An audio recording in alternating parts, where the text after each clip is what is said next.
संख्या मात्र कमी होते. नाही, ही तक्रार दिसते अनेक ठिकाणी. दोन प्रकारची तक्रार आहे. मराठी शाळांची संख्या कमी होते आणि शाळेत मराठीच्यासाठी जाणाऱ्या मुलांची संख्या ही सुद्धा कमी होते. असं चित्र दिसतं.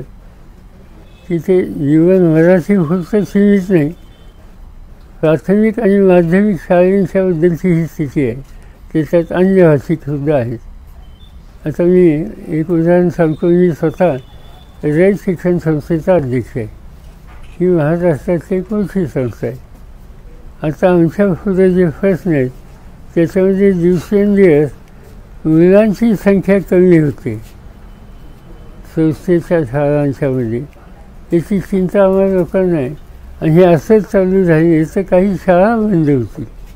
आणि नुसत्या शाळा बंद होणार नाही, त्याच्यामध्ये असलेल्या शिक्षकांच्या नोकऱ्यांसुद्धा काही परिणाम होण्याची शक्यता आहे.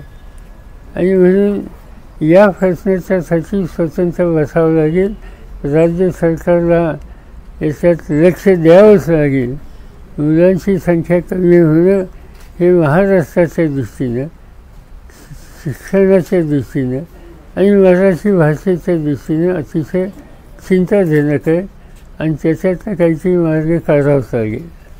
लहान मुलांच्यावरील अत्याचाराच्या घटना, खास करून मुलींच्यावरील घटना थांबत नाही. पुण्यात पुन्हा त्या घटनेची पुनरावृत्ती झाली.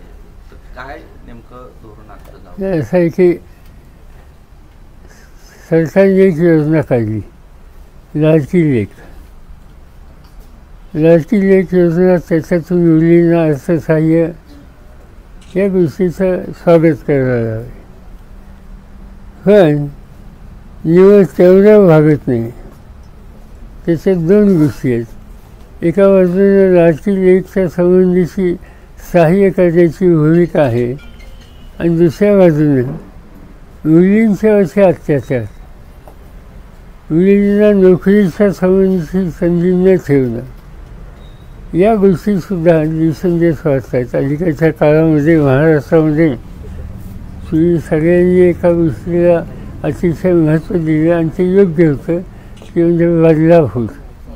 बदलापूरचा जो काही प्रकार झाला त्याच्यामुळे सगळ्या महाराष्ट्रामध्ये एक प्रकारची अस्वस्थता होती. एका बाजूने लाडकी लेक म्हणून तिला काही अर्थसहाय्य करायचं आणि दुसऱ्या बाजूने तिच्या संरक्षणाच्यासाठी दुर्लक्ष करायचं, याच्याबद्दल अत्यंत नाराजी आणि अस्वस्थता ही सगळ्यांच्यामध्ये आहे.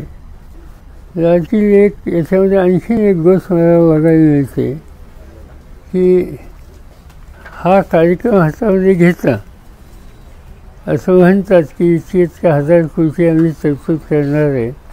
चांगली गोष्ट आहे, करा.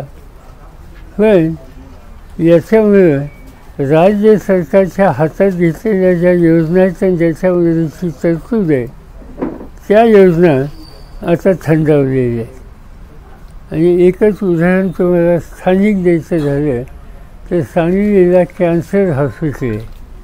त्या कॅन्सर हॉस्पिटलमध्ये गेले काही वर्ष शासकीय दिली, म्हणजे कॅन्सरचं ट्रीटमेंट दिली, पेशंटला जी काही ट्रीटमेंट द्यायची ती दिली. वैद्यकीय क्षेत्रातल्या लोकांनी औषधं दिली, त्यांना त्या ठिकाणी राहावं लागलं तर त्या राहण्याची व्यवस्था केली. पण या संबंधीचं जे व्हील आहे ते व्हील हे दिलेलं नाही. आता त्याची माहिती घ्यायचा मी प्रयत्न केला की इथल्या एका कॅन्सर हॉस्पिटलमध्ये जी थकीत रक्कम आहे ती 4,57,00,000 आहे सांगलीच्या. आणि महाराष्ट्रात जे सगळे कॅन्सर हॉस्पिटल आहेत सगळ्या राज्यातली, त्यांची थकीत रक्कम 700 कोटीच्या जवळपास आहे. म्हणजे कॅन्सर हा रोगाचा आणि चिंतेचा एक विषय. पण हॉस्पिटल काही फक्त कॅन्सरची नाही आहेत आणि कॅन्सरची कमी आहेत. इतर हॉस्पिटल सगळ्या राज्यामध्ये जे आहे त्याची काय अवस्था आहे? तिथं औषधाच्यासाठी पेमेंट होत, बाकीच्या सुविधेच्यासाठी पेमेंट. हे एका वैद्यकीय क्षेत्राचं उदाहरण तुम्हाला मी सांगितलं.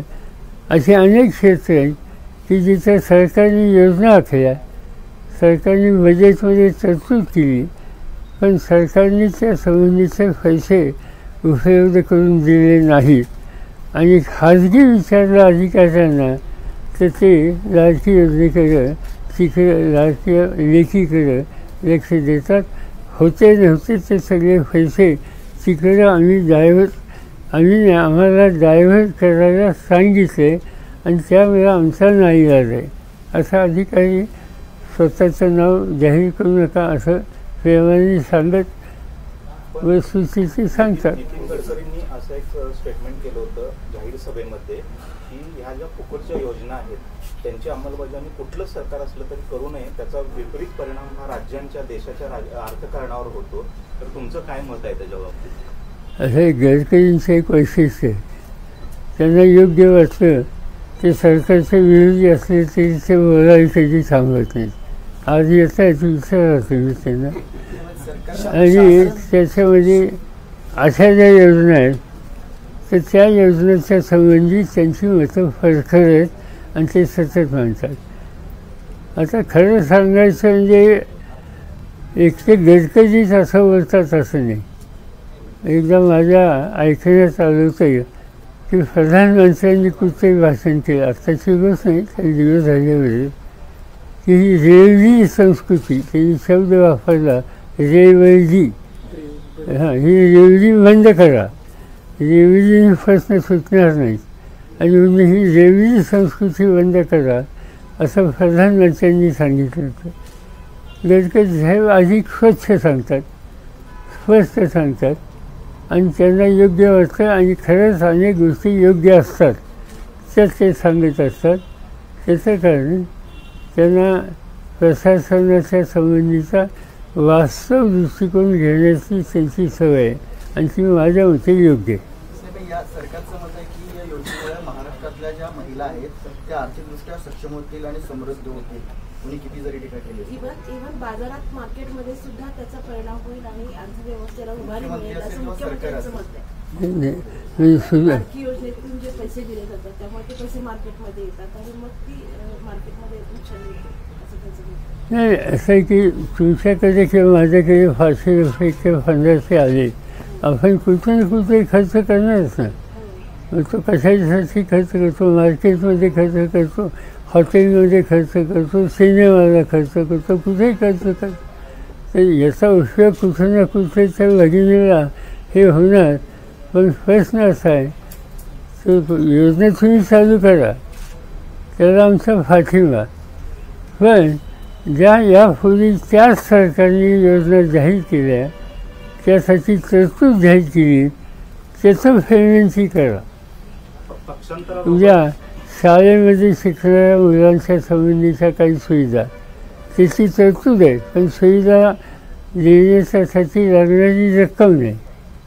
पक्षांतराबाबत न्यायपटलावर अंतिम टप्प्यात सुनावणी सुरू असताना सरन्यायाधीशांच्या घरी मोदींनी जाणं आणि त्याच्यानंतर तुमच्यासारख्या राजकीय पक्षांनी त्यांच्यावर संशय व्यक्त करणं हे कितपत म्हणजे याच्याकडे कुठल्या दृष्टिकोनातून तुम्ही पाहता? मी या दोन्ही गोष्टीवर भाष्य करू इच्छित नाही की देशाचे सर्वोच्च पदावरचे न्यायाधीश आणि प्रधानमंत्री या सगळ्या ह्या इन्स्टिट्यूशन्स आहेत, त्यांची एक प्रतिष्ठा ही ठेवणं सगळ्यांची जबाबदारी आहे.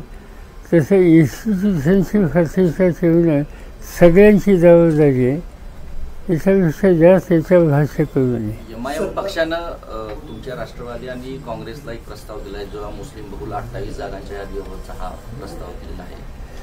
माझ्या वाचण्यात आलं, मी काही बघितलं नाही, कारण माझ्या पक्षापुरतं हे काम जयंत पाटील बघतात, त्यांच्याकडे काही दिलेले असेल माझ्यापर्यंत आलेले आणि निर्णय घेण्याच्या प्रक्रियेत या आमचे बाकीचे लोक आहेत, मी नाही.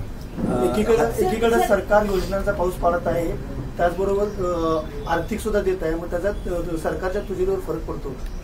प्रश्न असा आहे की ते पाऊस पडत आहे हे सगळं ठीक आहे, पण पाऊस पडण्याच्या नंतर पैशाचा ते पैसे आणले पाहिजेत ना कुठेही.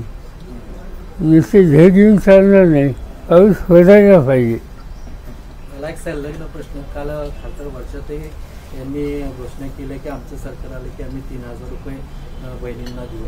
कुणी वर्षा गायकवाड यांनी. असंही कारण त्यांच्याकडे पूर्वी खातं होतं त्यामुळे त्यांनी कदाचित अभ्यास केला असेल, मला स्वतःला माहिती नाही. गडकरी साहेबांनी तुमच्या पक्षामध्ये जास्तीत जास्त आता इन्कमिंग व्हायला लागलंय तुलनेनं इतर पक्षांच्या तुलनेनं एनसीपी तुमच्या ह्याच्यामध्ये जास्त इन्कमिंग व्हायला लागलंय. याचा काय परिणाम होईल आणि तुम्ही मुख्यमंत्री पदासाठी इच्छुक नाही असंही सांगितलं. मी तुम्ही नाही आमच्या पक्षात आम्ही याची चर्चा केली. असं आहे की हे म्हण आहे, म्हणजे मी काही जाती असं बोलतो असं समजू नका. बाजारात तुझी माहिती आहे का म्हण?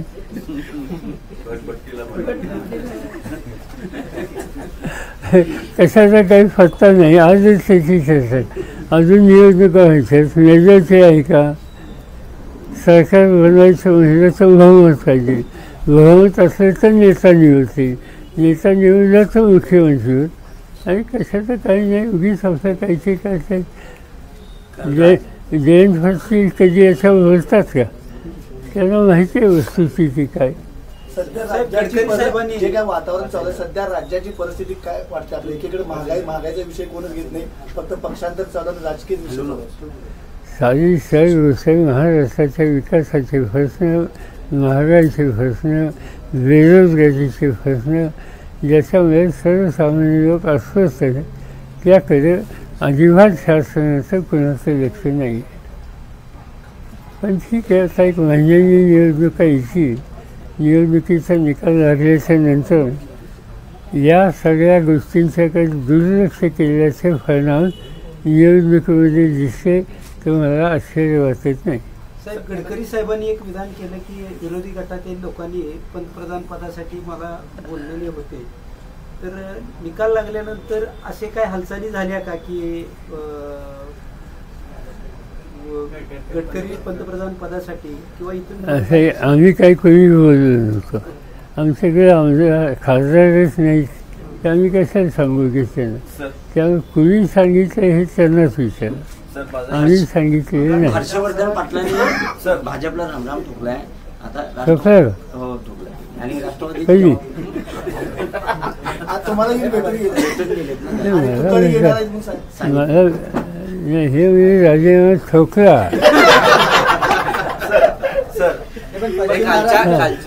मग तुझं काय कधी प्रवेश करणार आहे हर्षवर्धन पाटलांचा? माहिती नाही. सध्या आज काय करताय साधारणतः आज साधारणतः दुपारी 2 वाजेपर्यंत काय होते ते बघा, नंतर बोलू. मी जिल्ह्यातच आहे. पण काल पण देखील तुम्ही काही दुष्काळी भागातील नेत्यांना, माझ्या आमदारांना भेटला, खास करून पुराडपाडी मतदारसंघात. नाही, ते माझे जुने सहकारी आहेत. एकेकाळी त्या लोकांनी मी एकत्र काम केलं. हनुमंतरावचे त्यांचे वडील, ते स्वतः, त्याच्यानंतर दुसरे जे देशमुख त्यांचे वडील माझ्यावर होते, हेही होते.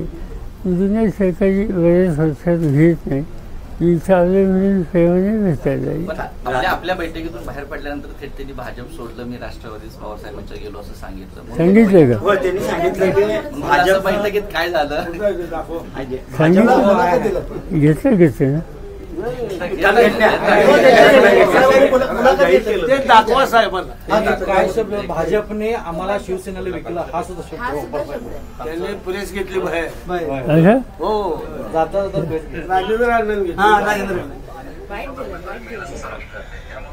नमस्ते. राजेंद्र देशमुख पवार साहेबांना भेटायसाठी आलो. मी आता राष्ट्रवादीत आहे, भाजप बीजेपी मध्ये होतो. आहेच मागणी केली, साहेबांच्या तब्येतीची चौकशी केली. जयंत पाटील साहेब नसल्यामुळं परत आपण ह्याच्यावरती चर्चा करूया म्हणून त्यांनी सांगितलं. आणि मी इच्छुक आहे ह्या खानापूर मतदारसंघामध्ये. तुमचा प्रश्न एवढाच आहे की इतक्या सहजपणे लोक भाजप सोडतात की तुमची बैठक होते आणि लोक सांगतात की भाजप सोडतात. की काय बैठकीत झालं, हे सगळे जुने सहकारी भरतीकडे गेले होते. त्यांच्या लक्षात आले की हा रस्ता काही खरा नाही. योग्य रस्ता आपला जो आहे त्या रस्त्यावर गेलं पाहिजे म्हणून येतात. स्वागत आहे. अनेक वर्ष एकत्र काम केलं, पुन्हा काम करायची इच्छा आहे. आमचं म्हणणं आहे की एकत्र येऊ आणि लोकांचं काम करू, महाराष्ट्राला मोठं करू आणि त्यासाठी आपल्या सगळ्यांची शक्ती कामाला लावायची. राष्ट्रवादी जागा जिल्ह्यातल्या विधानसभा वाढवून घेईल. बघूया आता काय असेल. तुम्ही त्या चर्चेत नसतो. आमच्या वतीने जयंतराव पाटील आहेत तर ते बोलतील. लोकसभेमध्ये जो काही विसंवाद झाला होता महाविकास आघाडीच्या नेत्यामध्ये तो अजूनही काही दिसून येतो, तर त्याचा परिणाम विसंवाद महाराष्ट्रात कुठं झाला नव्हता, एका गावात झाला होता. ते सांगलीबद्दल याचं बघा सांगलीकरांनी सांगावं. बाकी संबंध एकाही तालुक्यात एकाही जिल्ह्यात झालं नाही. इथं त्या जागेसंदर्भात एकत्रित अशी तिन्ही पक्षाची चर्चा होऊन उमेदवार ठरला नव्हता का त्यावेळी? ते मला माहिती नाही. माझ्या माहितीप्रमाणे चर्चा झाली नसावी असं मला वाटतं. पण आत्ता ज्या निवडणुका आहेत त्याच्यासाठी चर्चा चालू आहे सगळ्या जागांच्या संबंधित. त्याच्यामध्ये आमच्याकडून जयंतराव आहेत आणि आणखीन काही सहकारी, काँग्रेसकडून नाना पटोले आणि त्यांचे सहकारी आणि तुमचे राऊत संजय आणि त्यांचे सहकारी हे एकत्र बसतात. त्यांच्या 1-3-4 बैठका झाल्या. असं ऐकतोय मी की काही गोष्टी त्यांचं अंडरस्टँडिंग झालं आणि अजून काही गोष्टीवर बसायचे आणि त्यासाठी ते 7, 8, 9 ह्या 3 तारखेमध्ये एकत्रित बसणार आहोत. माझा फक्त त्या सगळ्यांना आग्रह आहे की लवकर बसून लवकर प्रश्न संपवा आणि लवकर लोकांच्याच आपण जाऊया. दिवस थोडे राहिलेत. लोकांना महाराष्ट्रात बदल पाहिजे. लोकमत आपल्याला अनुकूल आहे आणि त्या अनुकूल लोकमताचा आदर हा आपण लवकर केला पाहिजे असा माझा आग्रह आमच्या सहकार्याने आहे. दुसरी जी राष्ट्रवादी निर्माण झाले त्या राष्ट्रवादीचे सांगली जिल्हाध्यक्ष तुम्हाला भेटून गेले. गुलाबी रंगावर त्यांना राहू वाटत नाही अशी महाराष्ट्रभर परिस्थिती आहे असं दिसतंय. अनेक ठिकाणी लोक भेटतात, खाजगी काहीतरी वेगळं सांगतात. म्हणजे खाजगी बोलतात ते तुम्हाला सांगायचं नसतं. अजितदादांनी सत्ताधाऱ्यांच्याकडून चुकीची विधानं केली जातात. राणे कुटुंबी असतील किंवा काल संभाजी भिडे यांनी वक्तव्य केलेलं आहे. पण नेमकं काय मुद्दाहून करत असं आहे की ज्यांची नावं तुम्ही घेता यांचे हे काय अर्थच आहे का? अनेक वेळेला तुम्ही बघितले, तुम्ही ऐकले, काही गोष्टी तुम्हाला छापता येणं शक्य आहे तिथपर्यंत तुम्ही छापले. कारण जे एक चौकट असते सभ्यतेची ती आम्ही सगळ्यांनी पाळली पाहिजे. असं काही लोकांना त्या रस्त्याने जायचंच नाही. मराठा आरक्षणाचा मुद्दा या विधानसभा निवडणूक कितपत असं आहे? नाही, असं आहे की आरक्षण मिळावं अशा प्रकारची भावना लोकांच्यात आहे. त्याच्यात काही चुकीचं नाही. पण हे करत असताना इतरांना जे मिळतं त्याचंही रक्षण करणं, त्याला धक्का न बसणं याबद्दल सुद्धा लोकांच्या चर्चा आहे. तर बघूया काय होते. तुम्ही सांगलीमध्ये प्रकाश आंबेडकरांनी असा आरोप केला की तुम्ही मराठा आरक्षणाचं समर्थन केलंय त्यामुळे तुम्ही फक्त आता मराठ्यांचे नेते राहिलाय, ओबीसींचं तुम्हाला पाठिंबा राहिलेला नाही असं तुम्ही सांगितले. प्रकाश आंबेडकर आता कालच्या निवडणुकीमध्ये पाठिंबा कोणाला लोकांनी दिली नाही बघितलं. एक तरी जागा राज्यात संबंध ज्यांना एक सुद्धा जागा मिळत नाही त्यांनी इतरांच्या संबंधी भाष्य करणं, मीडियामध्ये नाव छापून येतं त्यासाठी ठीक आहे. साहेब, अजितदादांनी संकेत दिलेले आहेत की मी बारामतीमध्ये निवडून उभारणार नाही. मी जो उमेदवार देईल त्याला तुम्ही त्याचं काम करा. आमच्या घरातले सदस्य फिरणार नाहीत या निवडणुकीत जास्त असं काही सांगितलं का? हो खरं. पुन्हा सांगा काय? मी खरं ऐकलं. अजितदादांकडून बारामती विधानसभा न लढवण्याचे संकेत. मी जो उमेदवार देईल त्याचं काम करा. विधानसभेला आमच्या कुटुंबातील जास्त सदस्य फिरताना दिसणार नाहीत असं काल स्टेटमेंट आहे. असं माझ्या माहितीचं नाही. त्यांनी असंही स्टेटमेंट केलं होतं की आम्ही जी चूक केली लोकसभेला घरातून बाहेर पडलो आणि माझ्याच कुटुंबाच्या विरोधात मी लढलो, ही गोष्ट चुकीची होती आणि ती कोणी त्याची पुनरावृत्ती करू नये. त्यांनी ना हा, अजित पवार यांनी. त्यांनी पुनरावृत्ती करू नये असं त्यांचं मत आहे. ते अजून पुनरावृत्ती करणार आहेत काय? मग त्यांची तिथे गेल्या मग कोंडी झाली असं वाटतं का? मला माहीत नाही. मराठा आरक्षणाला तुम्ही पाठिंबा दिला, पण तुम्हाला असं वाटतं का की बाकीच्यांचं पण आरक्षणाचा विषय सोडून मराठा आरक्षणाचा पण प्रश्न सोडवता येऊ शकतो? सोडवता येऊ शकते की असं आहे की आता 50% वर जाता येते. 50% वर आरक्षण हवं असेल तर पार्लमेंटमध्ये कायदेशीर दुरुस्ती केली पाहिजे. काय हरकत आहे दुरुस्ती करायला?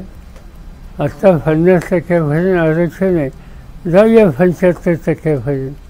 एक काळ असा होता की तामिळनाडू राज्यामध्ये आरक्षण हे जवळपास 78% होतं. तामिळनाडूमध्ये एकेकाळी 78 होऊ शकतं, तर महाराष्ट्रामध्ये 75 का होऊ शकत? म्हणजे 50 आता आहे, 75 व्हायचं म्हणजे 25 वाढवावं लागेल. 25 वाढवलं तर ज्यांना मिळालं नाही त्यांचा विचार करता येईल, जिथं कमी आहे त्यांचा विचार करता येईल. याच्यात कुठलाही वाद राहणार नाही. आणि माझं स्वच्छ मत आहे की याच्यामध्ये केंद्र सरकारने पुढाकार घ्यावा, पार्लमेंटमध्ये दुरुस्ती आणावी. आम्ही सगळे लोक जे काही आमचे सभासद असतील आम्ही त्यांच्या बाजूनं मतदान करू, त्यांना साथ देऊ. पण याच्या आडवं कोण पडते आतापर्यंत तुम्ही इतिहास माहिती नाही, तसे बोलावं लागेल.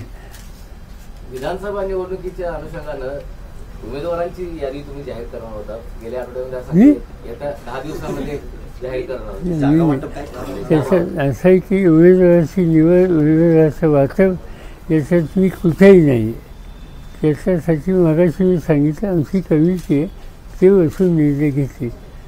आता एखाद दुसऱ्या जागेवर काही मतभेद होत नाहीच असं नाही. समजा झाले तर बसून सोडवा अशी आम्ही त्यांना विनंती करू.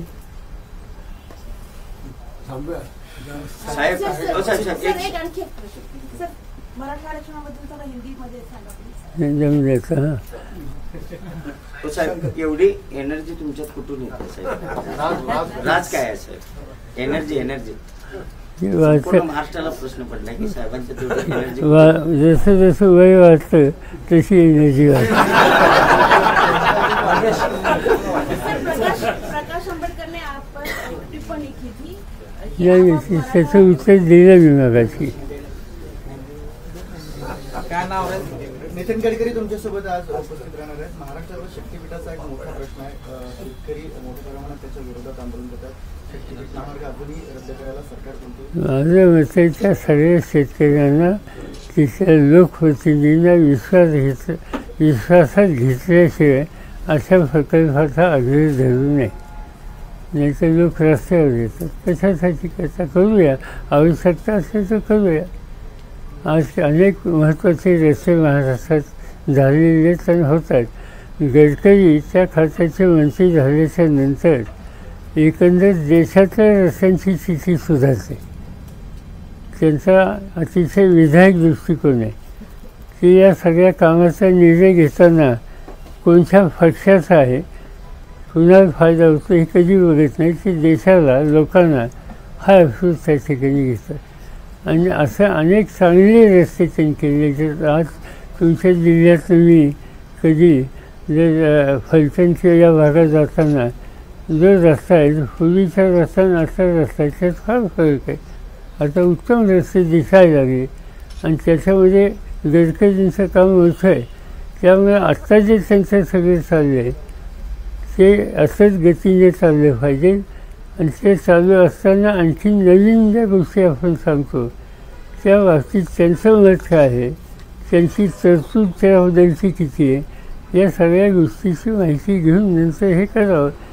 निवडणूक जवळ आली म्हणून लगेच काही जाहीर करायचं मला असं वाटतं ही योग्य नाही. अमित शहानी एक वक्तव्य केलं की बहुमतात सरकार नसलं तरी आम्ही समान नागरी कायदा लागू करणार असल्याही परिस्थितीत. तर त्याच्या बाबतीतली तुमची भूमिका काय असणार? असं आहे की ते बरंच काही बोलतात. हल्ली त्यांचा मुक्काम महाराष्ट्राची वार असतो. त्यांना महाराष्ट्र आम्ही तुम्हाला असं कळलं त्यांचं काहीतरी कोल्हापूरचं नातं वाटतं. तुम्ही ऐकलंय का?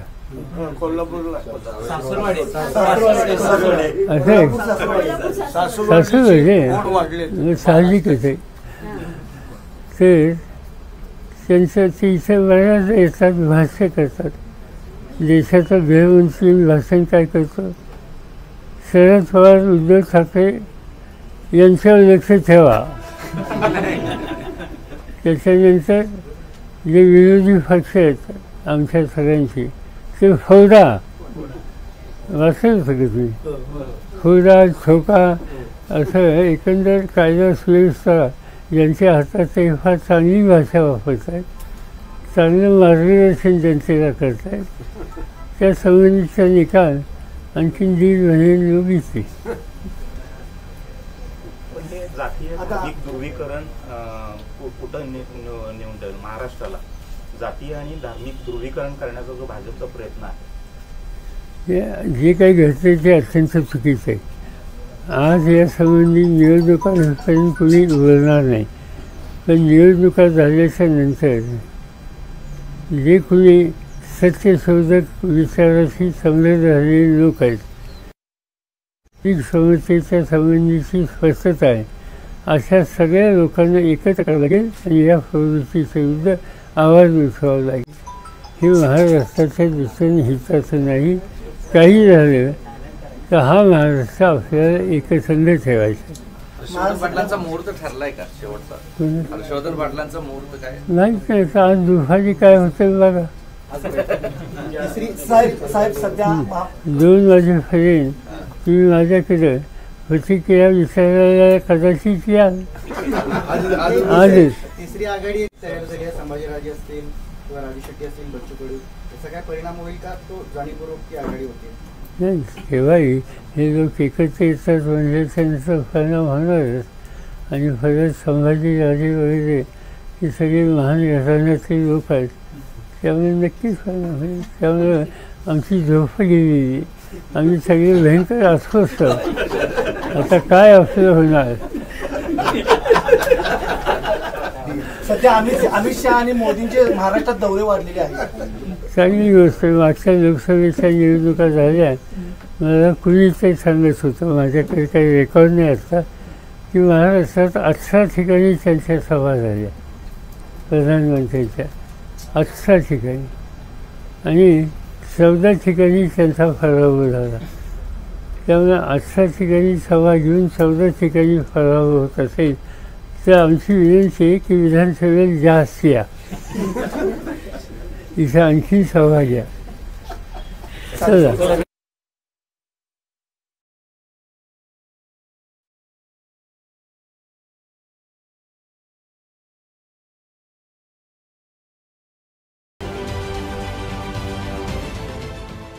देश विदेशातील प्रत्येक घडामोडींचे लाईव्ह अपडेट मिळवण्यासाठी आता साम टीव्हीच्या सर्व सोशल मीडिया प्लॅटफॉर्मला लाईक, फॉलो आणि सबस्क्राईब करा.